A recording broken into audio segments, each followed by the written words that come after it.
All right, you want to get abs for summer. So we're going to figure out how to get you there in the amount of time that we have left before summer, or how to prepare for next year, because it takes a little bit of time. And so if we don't have the time this year, let's get you prepped for next year. So that's what we're talking about.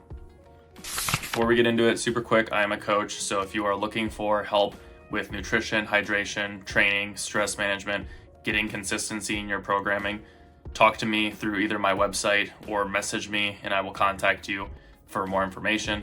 Otherwise, like and comment, subscribe on this video if you enjoyed it. Otherwise, let's get into the actual information. First off, abs are going to be a symptom of being at a low enough body fat percentage that you can actually see them. Everybody has abdominal muscles for the most part. I mean, there's probably like some genetic anomaly out there that doesn't, but if you essentially have a torso down, you are going to have abs. So what that means is you just need to lower your body fat percentage enough so that you can actually see them. But that's easier said than done for a lot of people. And so we're going to talk about how to actually manage that and how to get down to a low enough body fat percentage. One quick note, because I have talked about this before in my short form content on like TikTok, Reels, and Shorts. If you do have a training regimen that includes ab training, so you're doing like crunches or, hanging leg raises, sit-ups, whatever else, that is going to help to build the definition in your abs in terms of like they might pop out a little bit more, you might be more defined in your core, but that does not necessarily mean that you're going to be, like 25-30% body fat and you can see them. You have to get to a low enough body fat percentage to see them. However, ab training might build a more stable core, and on top of that, a more defined core when you lose the weight. So when it comes to losing weight, again, you have to be in a caloric deficit. But what is that going to look like? That is going to look like going to any website that has a TDEE calculator or a total daily energy expenditure calculator. You're going to put in your height, weight, age, activity level, etc. And it's going to put out a number that's going to be your maintenance calories. What that looks like is if you were to eat that every single day, you would maintain the exact amount of weight that you're currently at. So if you're 185 pounds and it says you're supposed to eat, 2,000 calories, well, guess what? If you eat 2,000 every single day, you're going to maintain that weight.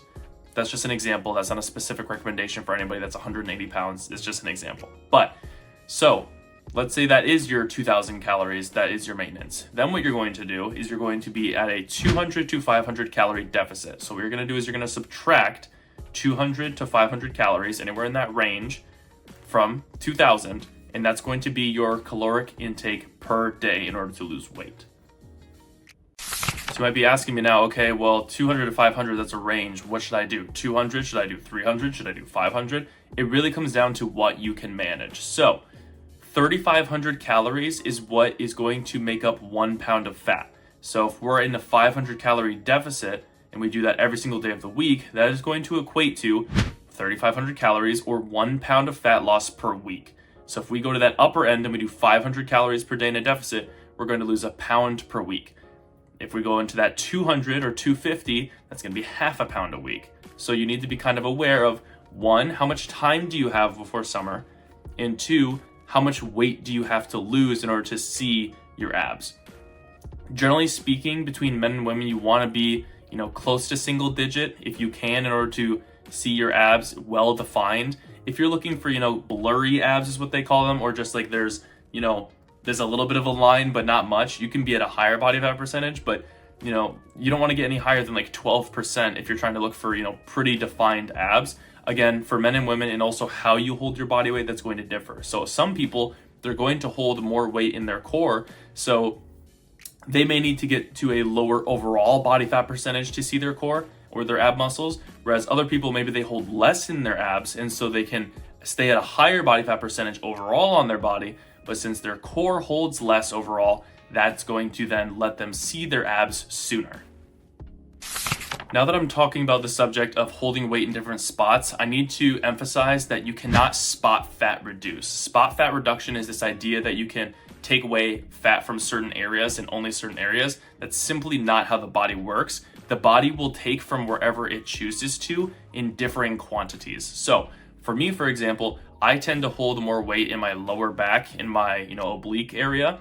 And for other people, they might hold more in, their chest, or they might hold more in their stomach, right? So for me, when I lose weight, that's going to be one of the areas where I pull a lot of fat from early on. and then the other areas they start to lose afterwards. Now, for some people, their lower back might be the last spot they lose that fat from. It genuinely just comes down to how your body loses the weight and how it chooses to. You do not get to choose that. Now, the same thing is said in reverse for gaining weight. So, if you're someone who lost that, core or that ab fat very, very last, you have to get pretty lean to be able to see it. As soon as you start gaining weight, guess where it's going to go back to first? It's going to go back to the core. So you may be someone who has to be a little bit more diligent about your eating and maintaining either a deficit or a maintenance because of the fact that your abs are going to be gone quicker than somebody who maybe gains a little bit more weight in their arms and legs first, and then it goes back to their core. Again, it's genetics, tough luck. You can't really decide that. All you can do is just stay disciplined and get to the point where you can see your abs and maintain it. Okay, so now you know that you need to be in a caloric deficit. I've told you how to get your calories for that, and I've told you about what body fat percentage you need to be in order to get to that point. So how are we going to actually get you into a caloric deficit? What that's going to look like is that you are going to be eating predominantly whole foods if you can. The reason for that is if you're eating whole foods, not only are they going to contain better macronutrients and micronutrients, so overall health is going to be better, but they also are going to be more satiating. Especially foods like boiled potato. I think that's number one on the satiety index when it comes to actually feeling full. Also up there is like popcorn, as long as you're not, buttering it and putting a bunch of other stuff on it. And then a lot of proteins are going to be up there too. So a lot of your diet is going to want to consist of complex carbs and proteins. That does not mean that you're not wanting to have fats in your diet, but you're wanting to have fats sparingly. They're important for hormone production, and so you need them in your diet, but you don't want to be having a lot of fats in your diet or a high fat diet because they're simply not going to be as filling for the amount of volume of food that you get. They can be satiating and they're not necessarily bad, but for a total quantity of food, you get less. So if you're someone who's really hungry all the time, you might want to consider volume eating, which would be eating lots of fruits and vegetables, as those are going to be low calorie, or other carbs and protein sources that are going to be low calorie. And then from that, you're going to get more food, more bang for your buck per se.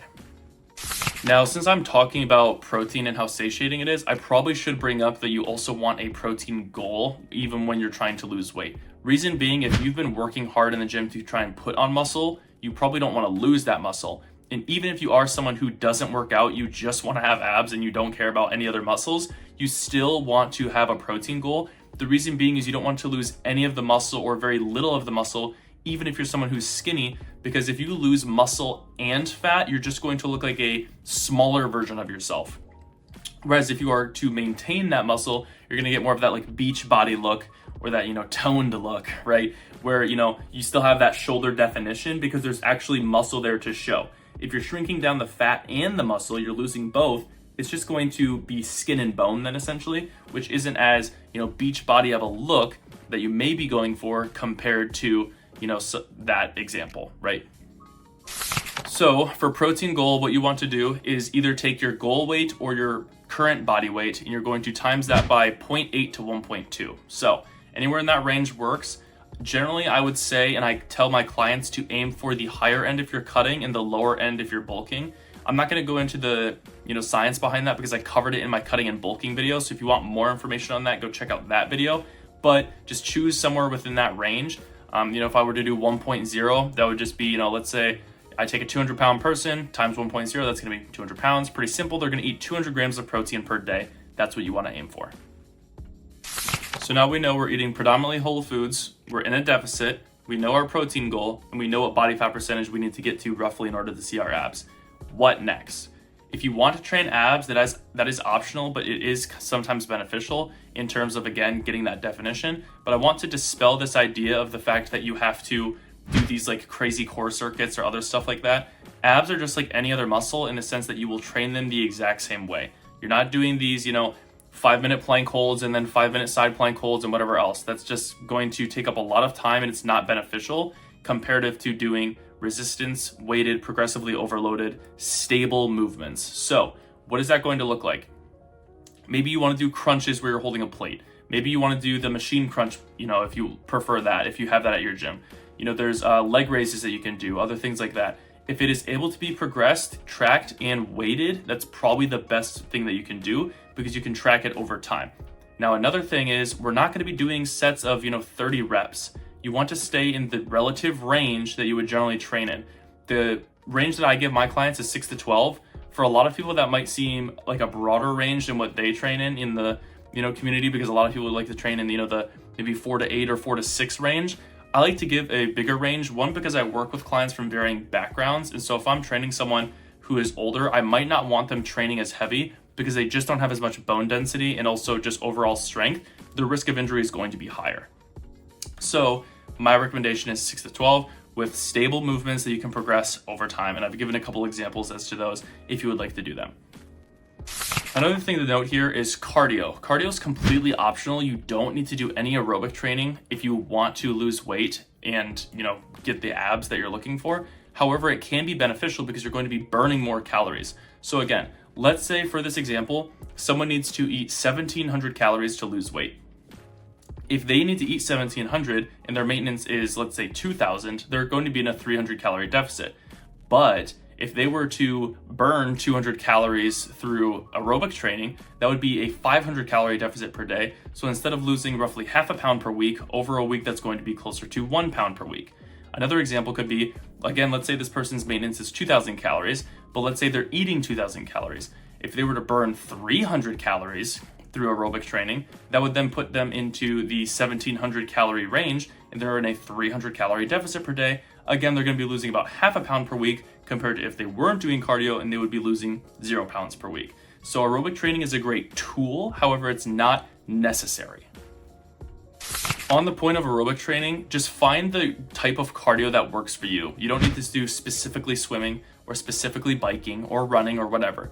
For me personally, I just like walking on the treadmill and I like walking outside. Those are the two easiest ones for me. It's where I find the most enjoyment and it works in my schedule. However, if you're someone who wants to do different forms, you do not need to do what I do. You don't need to do what anyone else tells you to do. Just do what is comfortable for you and what is the most consistent, because weight loss is about consistency. So if you find something that you like, stick to it. Another slept on thing here, pun intended, is going to be sleep, because sleep is so important when it comes to essentially all of the functions within our body, but especially weight loss, because of the fact that if you are going to be sleep deprived, you're going to be more hungry. Your leptin and ghrelin hormones are going to be dependent on sleep, and so they're going to be more hyperactive in telling you, hey, we're hungry. And then also when you eat foods, your levels of satiety are going to be lower compared to if you were well slept, because your hunger hormones are just essentially out of whack in a sense when you are less consistent with your sleep. There are other things that go into it too, like your training is going to be worse, your perceived exertion is going to be higher, and so your body is going to be less active overall, which is going to lead to less calories burned over time. And then again, pairing that with being more hungry means you're going to be eating more. So you're eating more and moving less. That's not a great combination if we're trying to lose weight. I have multiple blog posts and multiple videos talking about sleep. So if you want more information on those, go check it out. I'm not going to cover it a bunch here, but sleep is important. Aim for around roughly 7 to 9 hours, if you can, of quality sleep. All right, so I've pretty much covered everything else that you need to know in terms of weight loss other than one thing. We've covered how to get your maintenance calories and how to get into a deficit. We've covered how to do that with food and the foods that you should be eating. We've covered how cardio can be helpful in order to do that. We've covered sleep and its importance, and we've covered what relative body fat that you need to get to in order to see your core, as well as what training can be beneficial for your core to be more defined. The last thing, and the most important thing when it comes to working out and especially losing weight, I cannot emphasize this enough, consistency. That is what you need to lose weight. If you do a 1-month diet and you lose 5 pounds, but then the next 2 months you get off that diet because it wasn't consistent and you regain those 5 pounds, what was the point? You need to find a program that is consistent for you. You need to find a weight loss style that is consistent for you. If that means it's keto, vegetarian, vegan, pescatarian, whatever, it does not matter. If that is the Twinkie diet, there was a professor who lost weight eating only Twinkies. You can look this up. It has been researched and studied. He lost weight eating only Twinkies. If that's what you want to do, go for it. Does not bother me. If you want to lose weight that way, sure. What I'm saying is find what works for you. Don't find a fad that you're going to do for a month and then get off of. Don't find a subscription service where they send you foods, but they don't taste great, so you do it for a couple months and then you hop off it. Find what is consistent for you. If that looks like following me and doing the foods that I make on my pages that I always post about, sure, that's awesome. If it is doing vegetarian or one of these other diets, sure, that's awesome. Does not matter. Find what works for you and be consistent with it. Same thing with cardio, like I already mentioned.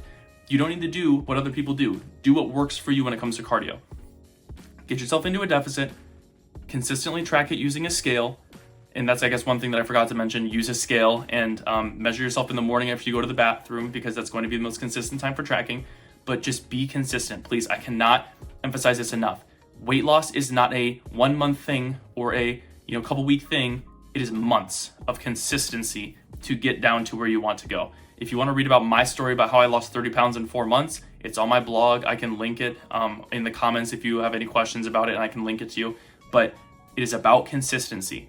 It is something that you need to do day in and day out in order to get there. And I know it's not fun to hear. I know you would rather hear that you just do this ab exercise and that is going to make you magically lose all the weight on your core. I know you would rather hear you take this miracle pill and you lose weight. I know you would rather hear that there's this workout that you can do where you burn tons of fat. It's not how it works. The law of thermodynamics is how it works. You have to be in a deficit for consistent amounts of time in order to lose substantial weight. That is the healthy way of doing it. That is the long-term way of doing it. That is how you maintain weight loss, is through consistency. On that note, if you want to work with someone that is going to help you with consistency, please contact me. This is what I do for a job, is I help people stay consistent with their weight loss. I help people stay consistent with their muscle growth. This is my job, and I will help you do that. Otherwise, I hope you learned something from this video. I hope that it was insightful, and I hope you get to the point where you got abs on the beach, okay? Like, subscribe, comment. Peace.